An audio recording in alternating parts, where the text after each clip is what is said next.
Hello students, आज के हमारे लेक्चर का जो टॉपिक है वह है गोल्जी काय। आज बात करेंगे गोल्जी काय की संरचना एवं इसके कार्यों के बारे में। सबसे पहले देखते हैं गोल्जी काय की संरचना। तो जो गोल्जी काय है इसकी खोज सर्वप्रथम कैमिलियो गोल्जी नामक वैज्ञानिक ने की थी। इसी आधार पर यानी कि कैमिलियो गोल्जी के नाम पर ही गोल्जी काय नाम रखा गया या दिया गया था और ये खोज सन 1898 के अंतर्गत की गई थी। जो गोल्जी कॉम्प्लेक्स है या एपरेटस है, यह अंतःप्रद्रवी जालिका की भांति 3 चीज़ों से मिलकर बना है। यहाँ पे आपको प्लेट्स देखने को मिलेंगी, सिस्टर्नीज देखने को मिलेंगी। प्लेट्स जिन्हें सिस्टर्नी कहते हैं वो देखने को मिलेगी। वेसिकल्स होती हैं जो वेसिकुलर ट्रांसपोर्टेशन में इन्वॉल्व होती हैं।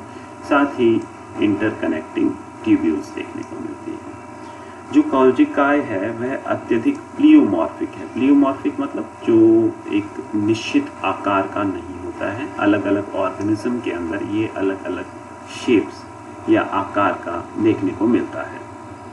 जो गोल्जी काय है इसे middle man of the cell भी कहा जाता है, यानी मध्यवयी इसलिए कहा जाता है इसको क्योंकि गोल्जी काय हमेशा एक तरफ अंतःप्रद्रवी जालिका और दूसरी तरफ जो कोशिका झिल्ली है उनके मध्य में स्थित होता है। तो इनके मध्य में स्थित होने के कारण इसे कहा जाता है middle man of the cell. Golgi एकमात्र ऐसा कोशिकांग है जिसमें ध्रुवता पाई जाती है, डेफिनेट पोलैरिटी देखने को मिलती है।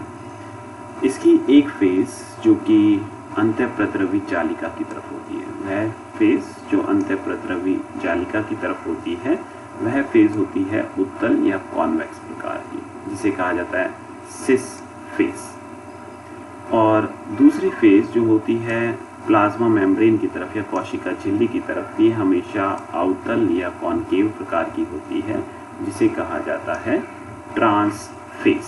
तो एक डेफिनेट पोलैरिटी होती है।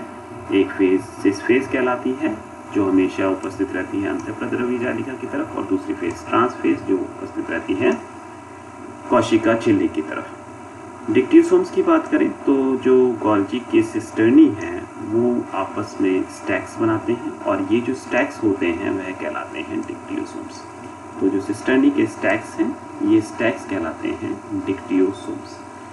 यदि डिक्टियोसोम्स की बात की जाए तो जो पादप में पाए जाने वाले डिक्टियोसोम्स हैं वह बहुत ज़्यादा स्कैटर्ड होते हैं, यानी कि बहुत संगठित रूप में नहीं होते हैं। आप आसानी से गोल्जी काय को पादप कोशिका की कोशिका द्रव्य में नहीं पहचान सकते हैं, जबकि जो डिक्टियोसोम जंतु कोशिका में उपस्थित होते हैं बहुत ज़्यादा संगठित होते हैं, कॉम्पैक्ट संरचना का निर्माण करते हैं। जो सिस्टर्नी कॉन्वेक्स एंड की तरफ उपस्थित होती है, यानी कि वह सिस्टर्नी जो कि कॉन्वेक्स की तरफ उपस्थित हैं या सिस फेज की तरफ उपस्थित हैं, वह प्रॉक्सिमल सिरा बनाती है गोल्जी एपरेटस का। इस सिरे को सिस फेज भी कहा जाता है। और वह सिस्टर्नी जो उपस्थित रहती हैं कॉनकेव सिरे की तरफ, यानी कि प्लाज्मा झिल्ली की तरफ उपस्थित रहती हैं, वह डिस्टल सिरा या दूरस्थ सिरे का निर्माण करती हैं, जिसे मैच्यूरेशन या ट्रांसफेज भी कहा जाता है। ठीक है, तो सिस फेज जो कॉन्वेक्स सिरे की तरफ उपस्थित होता है जिसे फॉर्मिंग फेज या सिस फेज कहते हैं अपन, और जो दूरस्थ सिरा होता है वो मैच्योरिंग या मैच्यूरेशन या ट्रांसफेज कहलाता है। उसके बाद बात करें तो जो गोल्जी काय है वह हमेशा देखने को मिलता है जोन ऑफ एक्सक्लूजन में। चित्र में भी देख सकते हैं कि जहाँ पे गोल्जी काय उपस्थित रहता है आसपास कोई अन्य कोशिकांग उपस्थित नहीं रहता है। ऐसा इसलिए होता है कि गोल्जी काय का मुख्य कार्य जो है वो है सिक्रीशन या यूँ कह दें वेसिकुलर ट्रांसपोर्टेशन। तो बहुत ज़्यादा इस यहाँ से जो वेसिकल्स निकलती हैं वह कोशिका के अन्य भागों तक स्थानांतरित होती रहती है। इस वजह से कोई भी अन्य कोशिकांग इसके नज़दीक में देखने को नहीं मिलता, इसलिए जो गोल्जी काय है वह हमेशा जोन ऑफ एक्सक्लूजन में देखने को मिलता है। बात करें वेसिकल्स की तो जो गोल्जी की वेसिकल्स हैं उनको 3 भागों में बांटा जा सकता है। एक वेसिकल जिन्हें एक्सोसाइटोटिक वेसाइकल्स कहते हैं, दूसरी सिक्रेटरी वेसाइकल्स और तीसरी लाइसोसोमल वेसाइकल्स। जो एक्सोसाइटोटिक वेसाइकल्स होती हैं वह कॉन्स्टिट्यूटिव होती है। कॉन्स्टिट्यूटिव का मतलब हो गया कि इनका निर्माण होता है, निर्माण होने के बाद में ये जा कर के जुड़ जाती हैं आपके प्लाज्मा मेम्ब्रेन के साथ में, और प्लाज्मा मेम्ब्रेन से जुड़ने के बाद में तुरंत ही ये है बाहर की तरफ जो कंटेंट होता है, इसके अंदर जो पदार्थ भरा हुआ रहता है वह रिलीज कर देती है। तो यहाँ पे कोई भी रेगुलेशन देखने को नहीं मिलता है। यहाँ पे सिर्फ जैसे ही इन वेसाइकल्स का निर्माण होता है वैसे ही ये वेसाइकल्स जाकर के प्लाज्मा मेम्ब्रेन से जुड़ के अपना जो कंटेंट होती है वो बाहर रिलीज कर देती है। देख सकते हैं अपन यहाँ। दूसरी जो सिक्रेटरी वेसाइकल्स हैं, यहाँ पे रेगुलेशन होता है, यानी कि इन वेसाइकल्स के निर्माण के पश्चात इन्हें यह तुरंत जाकर के प्लाज्मा मेम्ब्रेन से नहीं जुड़ती है। यह प्लाज्मा मेम्ब्रेन से फ्यूज तभी होती हैं जब इन्हें कोई सिग्नल मिलता है। तो सिग्नल की उपस्थिति में यदि वेसाइकल्स प्लाज्मा मेम्ब्रेन से फ्यूज होती हैं और एक्सोसाइटोसिस होता है उनका, तो उन्हें कहा जाता है सिक्रेटरी वेसाइकल्स। और बिना सिग्नल के अगर एक्सोसाइटोसिस होता है तो उन्हें कहा जाता है एक्सोसाइटोटिक वेसाइकल्स या कॉन्स्टिट्यूटिव वेसाइकल्स। तीसरी वेसाइकल्स जो होती हैं वह कहलाती हैं लाइसोसोमल वेसाइकल्स। ऐसी वेसाइकल्स जो प्रोटीन और एंजाइम्स का ट्रांसपोर्टेशन करती है, कहाँ पे? लाइसोसोम के अंदर। लाइसोसोम भी एक कोशिकांग है जिसके बारे में आप आगे अपन बातचीत करेंगे।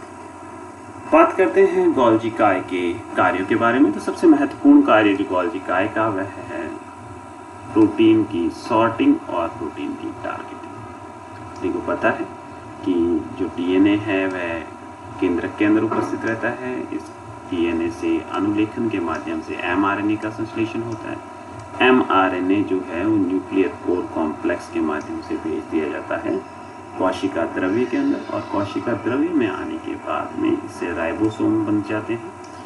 राइबोसोम जुड़ने के बाद में आरंभ होता है ट्रांसलेशन या अनुवादन का कार्य, और यहाँ पे जो पॉलीपेप्टाइड है या प्रोटीन है उसका संश्लेषण आरंभ हो जाता है। यदि जो नवनिर्मित प्रोटीन है उसके अंदर कुछ हाइड्रोफोबिक अमीनो अम्ल उपस्थित हैं तो वह मिलकर के निर्माण कर देते हैं सिग्नल सीक्वेंस का।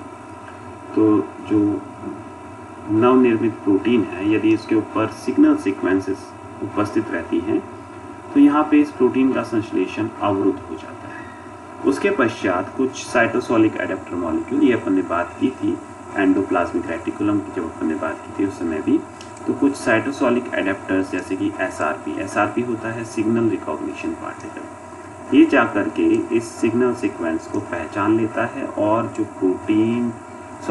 और जो एमआरएनए और राइबोसोम है उसको स्थानांतरित कर देता है एंडोप्लाज्मिक रेटिकुलम के ऊपर। एंडोप्लाज्मिक रेटिकुलम की जो झिल्ली है वहाँ एक ट्रांसलोकोन उपस्थित होता है जो ट्रांसपोर्टेशन में हेल्प करता है नवनिर्मित प्रोटीन को एंडोप्लाज्मिक रेटिकुलम की ल्यूमन के अंदर। तो यहाँ पे जुड़ने के पश्चात जो एंडोप्लाज्मिक रेटिकुलम की ल्यूमन है यहाँ उपस्थित होता है सिग्नल पेप्टिडेज जो इस सिग्नल सीक्वेंस को काट देता है, यानी कि जो हाइड्रोफोबिक अमाइनो एसिड की सीक्वेंस थी वो कट हो जाती है, और ये कट होने के पश्चात अब अनुवादन की प्रक्रिया पुनः आरंभ होती है और पूरा का पूरा प्रोटीन संश्लेषित हो जाता है अंतःप्रद्रवी जालिका की ल्यूमन के अंदर। इसके बाद में इस प्रोटीन को पैक कर दिया जाता है वेसाइकल्स के अंदर, और वेसाइकल्स में पैक करने के बाद इसे भेज दिया जाता है गोल्जी काय के अंदर। तो गोल्जी काय की जो सिस फेज है या फॉर्मिंग फेज है वो रिसीव करती है उन वेसाइकल्स को जिनको पैक करके भेजा जाता है अंतःप्रद्रवी जालिका से। तो जो प्रोटीन है उसे पैक किया गया यहाँ पे और भेज दिया गया गोल्जी काय में। क्योंकि गोल्जी काय है वो अब कार्य करेगा एक पोस्ट ऑफिस की तरह। जिस प्रकार से जो जीपीओ होता है या पोस्ट ऑफिस होता है वहाँ पे पहले सारी की सारी चिट्ठियाँ उस पर्टिकुलर शहर की भेज दी जाती हैं, फिर वहाँ से उन जो चिट्ठियाँ होती हैं उन पे जो एड्रेस लिखा हुआ होता है उसके आधार पर उन चिट्ठियों को अलग अलग जो सब पोस्ट ऑफिस होते हैं वहाँ पे भेजा जाता है। तो उसी प्रकार से जो प्रोटीन है सारे के सारे, क्योंकि जो माध्यम है अपन ने भी पढ़ा है ये होता है सिक्रेटरी प्रोटीन के संश्लेषण का मार्ग, ठीक है। तो पाथवे है, ये सिक्रेटरी प्रोटीन के संश्लेषण का पाथवे है। तो यहाँ से जो प्रोटीन बने हैं वह स्त्रावी प्रोटीन बने हैं। तो सारे के सारे जो स्त्रावी प्रोटीन हैं उनको सर्वप्रथम भेजा जाएगा गोल्जी काय में। अब गोल्जी काय कार्य करेगा पोस्ट ऑफिस की तरह, देखेगा कि इस प्रोटीन पर क्या एड्रेस लिखा हुआ है। यदि इस प्रोटीन पर सीक्वेंस है KDEL, के मतलब हो गया लाइसिन, एस्पार्टिक अम्ल, ग्लूटामिन और ल्यूसिन। तो अगर सीक्वेंस है वो KDEL है तो इस प्रोटीन को पुनः पैक किया जाएगा गोल्जी की वेसाइकल में और इसे स्थानांतरित कर दिया जाएगा अंतःप्रद्रवी चालिका में। क्योंकि यदि यह सीक्वेंस उपस्थित है तो इस प्रोटीन को कार्य करना होगा अंतःप्रद्रवी चालिका में। मतलब जो प्रोटीन है संश्लेषित यहाँ पे हुआ, परंतु जो सॉर्टिंग का काम किया वह किसने किया? गोल्जी काय ने किया। तो सारे के सारे जो सिक्रेटरी प्रोटीन है उसे एक बार तो स्थानांतरित होना पड़ेगा गोल्जी काय के अंदर। फिर गोल्जी उसे स्थानांतरित करेगा कि अब इस प्रोटीन को कहाँ कार्य करना है, वह निर्धारण होगा उसके एड्रेस के आधार पर। अब प्रोटीन के ऊपर अमीनो अम्ल होते हैं, वो एड्रेस का कार्य करते हैं और इन्हें स्थानांतरित कर दिया जाएगा अंतःप्रद्रवी चालिका के अंदर। वहीं यदि मान लीजिए इस प्रोटीन के ऊपर कुछ मैनो 6 फॉस्फेट नामक सिग्नल सीक्वेंस उपस्थित है तो इसे स्थानांतरित कर दिया जाएगा लाइसोसोम्स के अंदर। तो प्रोटीन की सॉर्टिंग में बहुत ही महत्वपूर्ण भूमिका निभाता है गोल्जी काय। अन्य कार्य की बात करें तो जो गोल्जी काय है यह प्रोटीन का ग्लाइकोसाइलेशन भी करता है। ग्लाइकोसाइलेशन का मतलब होता है, जैसा आपने पढ़ा था अंतःप्रद्रवी चालिका के अंदर, कि प्रोटीन के ऊपर शुगर्स मॉलिक्यूल को या शुगर्स को जोड़ना, वह कहलाता है ग्लाइकोसाइलेशन। और ग्लाइकोसाइलेशन 2 प्रकार का होता है, एन लिंक्ड और ओ लिंक्ड। एन लिंक की बात अपन ने अंतःप्रद्रवी चालिका में की थी और यहाँ पे जो ग्लाइकोसाइलेशन होता है वह होता है ओ लिंक्ड प्रकार का। इस ओ लिंक ग्लाइकोसाइलेशन के अंदर जो शुगर्स हैं या शर्कराएं हैं उनको जोड़ा जाता है सीरीन अमाइनो अम्ल। सीरीन अमाइनो अम्ल की जो आर चेन होती है उसमें हाइड्रोक्सिल ग्रुप उपस्थित रहता है, उसके ऊपर ले जा करके इन शुगर्स को जोड़ा जाता है। अन्य कार्यों की बात करें तो जो गोल्जी काय है वो इन्वॉल्व होता है लिपिड के बायोसिंथेसिस के अंदर। और जो स्फिंगोलिपिड्स हैं, बात की थी अपन ने कोशिका झिल्ली के अंदर कि जो लिपिड्स होते हैं वो 2 प्रकार के हो सकते हैं। ऐसे लिपिड्स जिसके अंदर जो अल्कोहल है वो ग्लिसरॉल हो, और ऐसे लिपिड्स जिसके अंदर जो अल्कोहल है वो स्फिंगोसिन। तो स्फिंगोसिन अल्कोहल वाले जो लिपिड्स हैं वो फॉस्फोलिपिड्स हैं, वो सिंथेसाइज होते हैं गोल्जी काय के अंदर, जबकि जो ग्लिसरॉल फॉस्फोलिपिड्स हैं वो सिंथेसाइज होते हैं चिकनी अंतःप्रद्रवी जालिका के अंदर। अन्य कार्य की बात करें तो प्लांट सेल वॉल सिंथेसिस, ये बात भी अपन पहले बात कर चुके हैं अपने लेक्चर्स के अंदर कि जो पादप है उसमें जो कोशिका भित्ति का निर्माण होता है वह निर्माण जो आरंभ होता है निर्माण वह करता है गोल्जी एपरेटस, क्योंकि वहाँ पे गोल्जी से आने वाले वेसाइकल्स उस स्थान पर पॉलीगैलेक्टोयूरोनिक अम्ल को जमा कर देती है जिस स्थान पर मिडल लैमेला का निर्माण होना है। पश्चात ये जो अम्ल होता है ये कुछ धनात्मक आयनों जैसे कैल्शियम और मैग्नीशियम को अपनी तरफ आकर्षित करता है, जिससे कैल्शियम मैग्नीशियम पैक्टेट या मिडल लैमेला का निर्माण हो जाता है।